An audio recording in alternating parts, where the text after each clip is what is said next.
Well, I think we have to be realistic here. I mean, you're talking about 3 mega horses, and suddenly Great Britain is famous for dressage, but in actual fact 3 horses have made British dressage famous. You know, we still have the same problems at the lower levels in juniors, young riders that all countries have. You know, getting them correct, getting them motivated, trying to show them the right lines.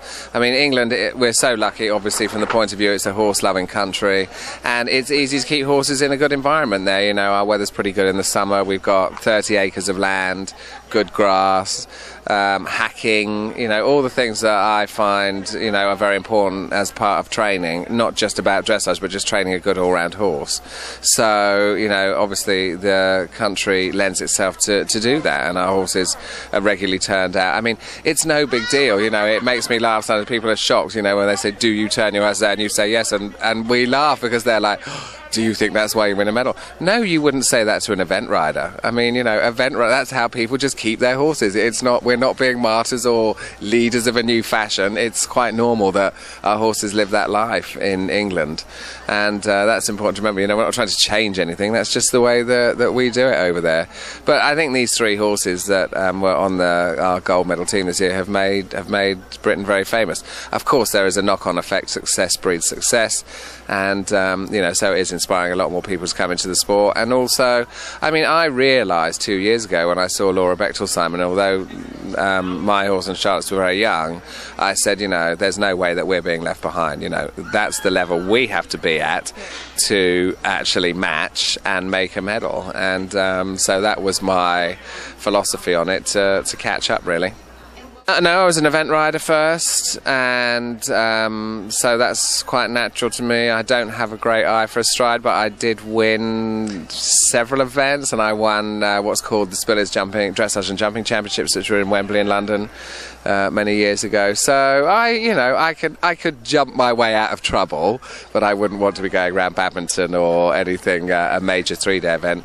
But I've just had a good all-round basics, really. You know, I was a groom for a long time and worked in you know, when I came over, my family is not horsey, so they're not horsey at all. No, it's just I don't know why. I don't know why I love it. It shouldn't really be, because it's not in my family. But I do love it, and I've had a good all, you know, with breaking and training and point-to-pointing, hunting, eventing, and then when I met Dr. Bechtel-Simon, that's when I went to dressage, and at that point then he said, you know, when you're going to specialise, then we're not having you risking your neck going around jumping when you are our employee, and this is what your future will be. So that's when I stopped leaving the ground. I'm a former eventer as well. It helps. It actually really helps, because you're not scared to kick and go forward. And, you know, my mare really acted up in the awards ceremonies today, and, you know, you can ride that stuff because... Dressage riders jump off. Yeah. No. I cleared the crowds. My plan is to hopefully make it onto the short list for the Olympic team, and then get back over and stay at Carl's and get acclimatized and get all of our little tiny things fixed before the Olympics. We actually have some really strong horses and riders, and we have, I think, stronger riders than horses in Canada. Like Carl said, it takes 2, and a great horse really helps.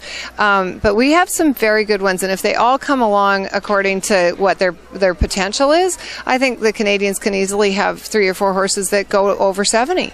So, you know, that would hold us, and we'd be competitive. We're good. We have to remember, you might think you're not that good, but Great Britain was not that good for many years, and you know, and look what's happened. So, and Canada has the same possibilities, and you know what, I mean, the world would like to see somebody or a country like Canada come into the medal zone, because it's time that we had more change, and it's time that we had more countries involved in that top end. And you know, everybody's realizing what you have to do and how you up your game, so it's certainly not out of the realms of possibility. Yeah, what else could I do? You know, it's too late now. I can hardly go into the city or something. No, I'll just continue training horses, and yeah, I mean, that's I mean, the great thing is with this sport, you know, you can be in it for years as a rider. So hopefully, I'm not even thinking about that yet. No.